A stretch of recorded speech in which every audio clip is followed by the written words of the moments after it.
I thought that back in the old days, or back before, WWE became the powerhouse that it is now, I used to think that, like this would be a move that would cause Vince McMahon to, beef up and change the game a little bit and try to, change his product on television. But you guys are 100% right.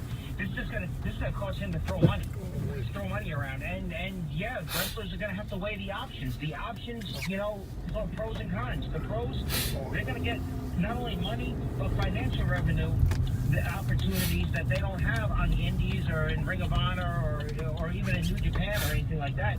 The negatives are, look at Finn Balor and Bobby Roode and Adrian Neville Pop and stuff. And if you are a superstar in other places, you're gonna fall in line, and you have to realize, is your ego and is your integrity worth what you're gonna be bought for? Also, Chris, and thanks so much for the phone call. It's what Bully said earlier in the show.